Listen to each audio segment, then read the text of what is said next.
Alright guys, welcome to lesson 3. In this lesson, it's our last review lesson. In the next lesson, we'll jump into the actual college algebra topics. This is just the end of the review from intermediate algebra, stuff that you're going to need to know in order to be successful in this class. Alright, but rational expressions. A rational expression is a quotient of two polynomials, and since dividing by 0 is undefined, we must exclude any number that makes the denominator 0. Because it's not in the domain of this rational expression. So how do we do that? Well, for number 1, the simplest thing to do is take whatever's in the denominator and set it equal to 0. All right, now again, we don't want it to equal 0, but we're going to set it equal to 0 to find out what makes it 0. So x minus 2 equals 0. Solve it, you get x equals 2. And so your domain is everything but 2. So domain would be x does not equal 2. So you set the bottom equal to 0, you solve, and then you throw it out. Easy peasy. Here, you have x squared minus 1 equals 0. So x squared equals 1. X equals plus or minus 1. And so my domain is everything but x does not equal plus or minus 1. So you set it equal to 0, solve, and then throw it out. For something like number 3, you got to factor it first. So this is going to be x, my second sign is negative, so I got one of each. 6 and 3 is 18 when you multiply, and when you subtract, you get 3. So, and because the middle term is positive, it's going to be plus 6 minus 3. And so you set each of these, x plus 6 and x minus 3 equal to 0. Okay, well, you have x equals negative 6, x equals positive 3. So my domain is x does not equal negative 6 or positive 3. All right, don't overcomplicate it. Now, to simplify, here's something you need to know. Okay, so on this one, let's take a GCF out of the top. So I can take an x squared out of the top, and that leaves me with x plus 1. And then I have an x plus 1 on the bottom. Well, if you have the same factor on top as you do on the bottom, you can get rid of it. Now, let me be clear. I'm talking about factors, not terms. All right, so you have the x plus 1. All right, well, let's look at this right here. You have x cubed over x. Technically, if that was separated, you could simplify that. But because x cubed is plus x squared, x cubed is a term, and I can't cancel terms. I can cancel factors. So I have to get this factor to show up in the top and the bottom before I can get rid of it. So you got x squared. Now, on 5, I got a factor at the top and the bottom. The bottom is going to be x plus 5, x minus 5. And then the top is going to be, let's see, x and x plus 1 and 5. Okay, so as long as you have a factor on top and on bottom, it doesn't matter if they're over each other or not. All right, so I can get rid of the x plus 5, and what's left is my answer. So you got x plus 1 over x minus 5. Okay. Okay, depending on your homework problem, it may ask you to find the domain of something like this. And if it asks for domain, in order to do that, you got to go back to the original problem and do like we did on 1, 2, and 3. So just keep that in mind. Okay, when it comes to rational expressions, multiplying and dividing is probably the most straightforward thing you can do. You just factor everything and get rid of what you can. So like on number 6, let's see, we got x minus 7 on top, x minus 1 on the bottom. On the top, that's going to be x plus 1, x minus 1. On the bottom, we can take a GCF out of 3, and it's going to give me x minus 7. And then you get rid of what you can. I got an x minus 7 on the bottom and top. I got an x minus 1 in common. And everything left is my answer. So x plus 1 over 3 would be my final answer here. All right, nothing to it. You just got to be really good at factoring, or you're going to get a lot of practice. All right, so on 7, I got x plus 3. On top, I got x plus 2, x minus 2 on the bottom. On top, I got this. Bottom, I got a factor again, x. On top, my second sign is negative, so I got plus and minus. On the bottom, my second sign is positive, so I got both signs the same as the first, so I got plus plus. All right, on the bottom, I got 3 and 3, because 3 times 3 is 9, and 3 plus 3 is 6. On the top, that's going to be 3 and 2, and because the middle term is negative, it's going to be minus 3 and plus 2. All right, everything's factored, so I get rid of what I can. So I have an x plus 3 on top and bottom, I have an x plus 2 on top and bottom, and looks like that's it. So what's left is my answer. So I got x minus 3 on top, and then I got x minus 2, x plus 3. All right, so it doesn't have to be as clean as it was in the previous problems. You just get rid of what you can, and what's left is your answer. Now, when you're dividing, it's still simple, but there's one caveat. All right, so when you're dividing fractions, you have to multiply by the reciprocal. So you keep the first one, and you flip the second one. So this one, the second fraction here becomes x plus 3 over x minus 4. And then the first fraction doesn't change. So on the bottom, I got x plus 3, x minus 3. Minus 3. On top, I have x plus minus. That's going to be 4 and 2. And because the middle term is negative, I got minus 4 and plus 2. All right. So I got plus 3 in common. I got minus 4 in common. What's left is my answer. X plus 2 over x minus 3. Just like that. So make sure you flip that, flip the second fraction, factor as necessary, and then nothing else changes. So on the number 9,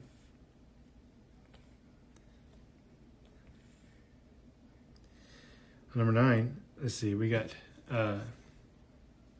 3 times x squared plus 1. All right, we got x plus minus plus 2 minus 1. Okay, over here, this is going to be x times x squared plus 1.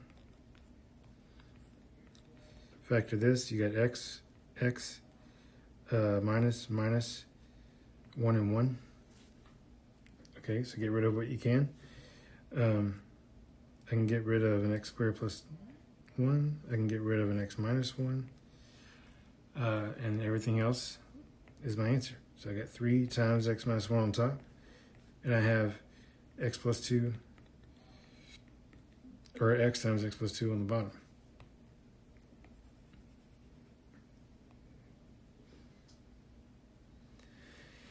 Now, I said multiplying and dividing rational expressions is the most straightforward thing you can do with these things. Adding and subtracting, just like any time you add and subtract fractions, you got to make sure you have common denominators. If you do, it's a cakewalk. If not, you got to make it so. And so that's where it can get complicated.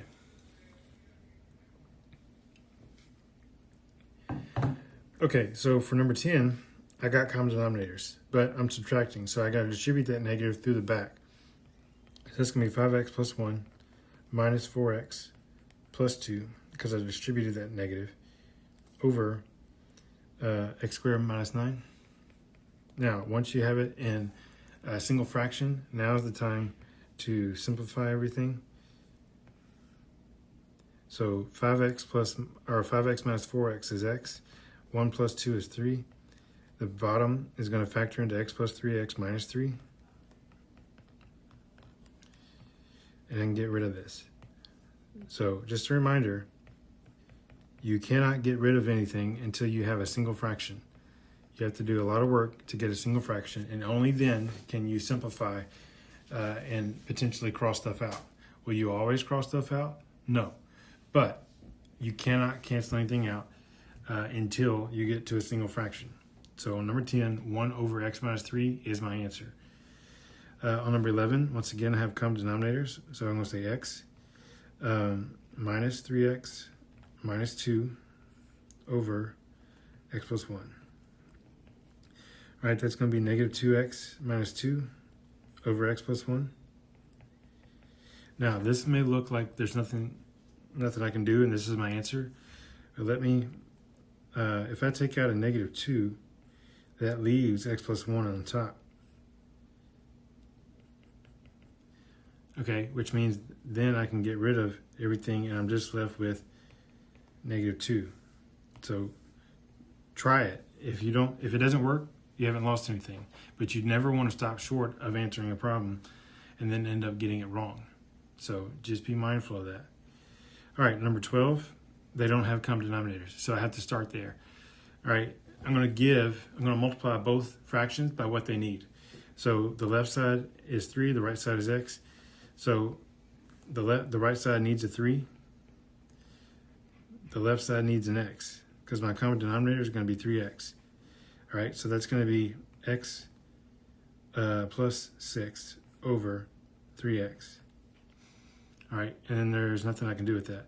Now, you could have taken your time with it and said x over 3x plus 6 over 3x, and then combined. Or you could do it all at once. Word of caution, you see this x over x right here, and then the 6 over 3 here. You did that on purpose, so don't go back to the first step by trying to simplify too early. All right, you're trying to get to a single fraction, and you can only do that with common denominators. So multiply, get the common denominators, put it in one fraction, and then, and only then, do you simplify one last time. All right, 13. All right, they both have an x, but one has an x squared. All right, they're both multiples of 3. So this side needs a, both multiples of 3, but that doesn't really matter. They both go into 18. So let's make it 18. So this, I'm going to multiply by 3x on this side because it's missing an x into 3. And here I'm just going to multiply by 2 because it has the x squared already. All right. So this is going to be 15x minus 8 over 18x squared. Okay. And that's all you can do. If 8 was a multiple of 3, I could simplify, but it's not, so there you go. All right, again, it can get a little complicated. Here, I'm not just multiplying by a single thing. One has a 2x minus 3, one has an x plus 3. So on the right, I'm going to multiply by 2x minus 3 over 2x minus 3. On the left, I'm going to multiply by x plus 3, x plus 3. Okay, so that's going to be x plus 3 times x plus 2 minus 4 times 2x minus 3 all over my new denominator of 2x minus 3 x plus 3. Now, I would leave that denominator in factored form because as I clean up the numerator, something might cancel. So let's clean up the numerator. X times x is x squared. That's going to be 2x plus 3x plus 6 minus 8x plus 12. All right, and I know you're writing a lot, but don't let that stop you. You just need to include every step along the way so you don't forget anything. So you got x squared, 2x plus 3x is 5x, minus 8x is negative 3x, and then plus 6 plus 12, that's going to be plus 18.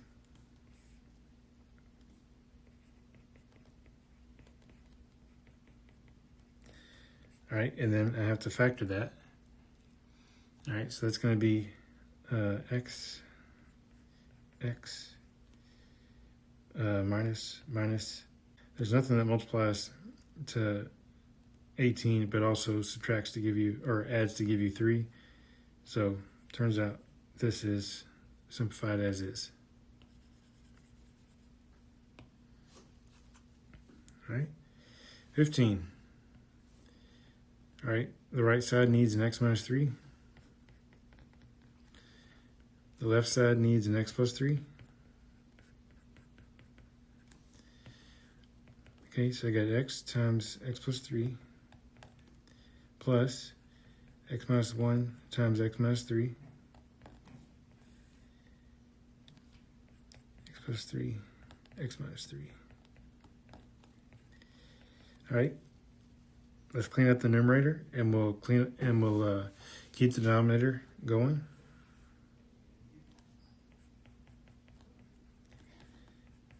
So the denominator is just along for the ride right now, so that's going to be x squared plus 3x plus x squared minus 3x minus x plus 3.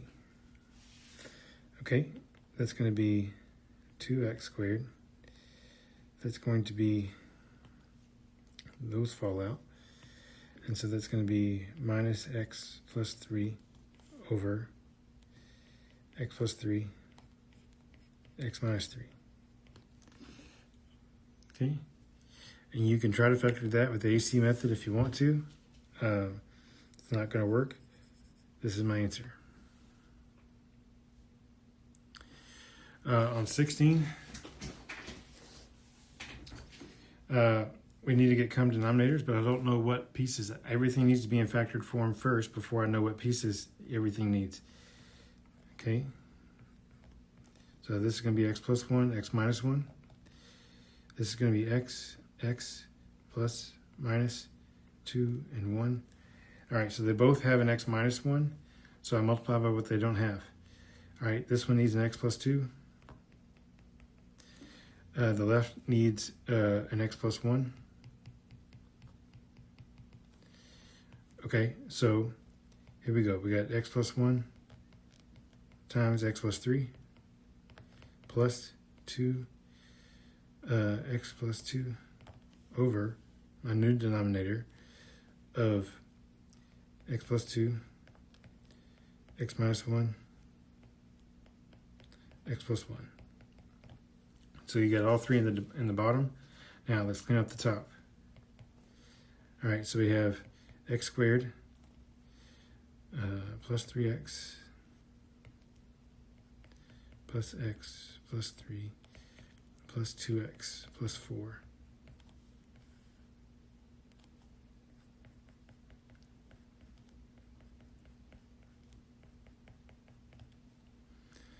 Okay.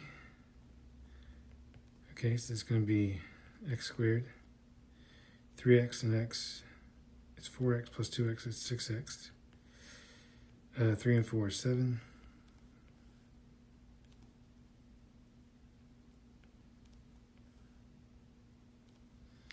All right, so it's going to be x plus 2, x minus 1, x plus 1. Okay.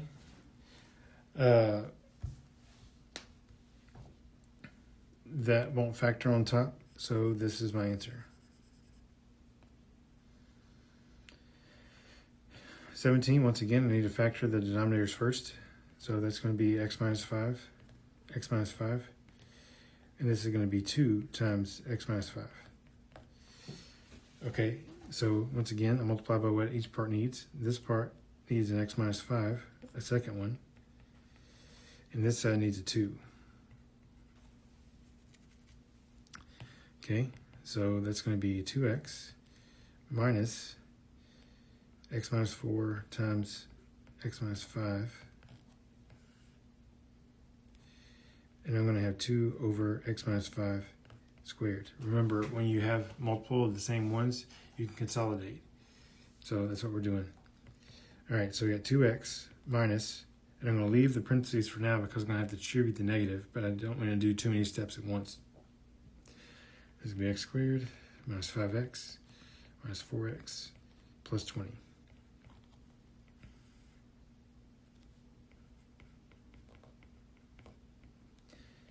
All right, so let's distribute that negative. So that's going to be 2x minus x squared. That's going to be negative 9, so plus 9x minus 20 over 2x minus 5 all squared. Let's clean it up one last time. Negative x squared plus 11x minus 20. 2x minus 5 all squared. Okay. That's it.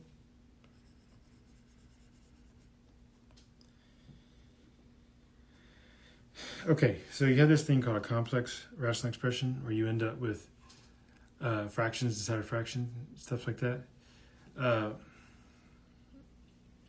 here's an example of one. So you have this formula, f of x plus h minus f of x all over h, and it tells you that f of x is 7x. So anytime you see an x, you're going to plug in an x plus h. So you got 7 x plus h here minus 7x all over h.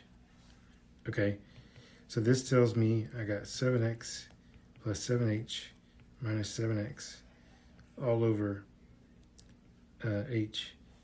The 7x's fall out. Everything that's left has an h in it, so I got 7h over h, which is 7. All right, we will talk about this topic in a greater detail later on. But what you just witnessed is what we call, that formula is a difference quotient. And like I said, we will talk about that later on in greater detail. But it has great meaning, especially if you plan to go forward past college algebra. It's a big deal in calculus, business calculus, stuff like that. So pre-cal. So there's that. So complex rational expressions are usually fractions inside of fractions. This is an example of that. So that's the end of lesson 3. I'll see you in the next lesson.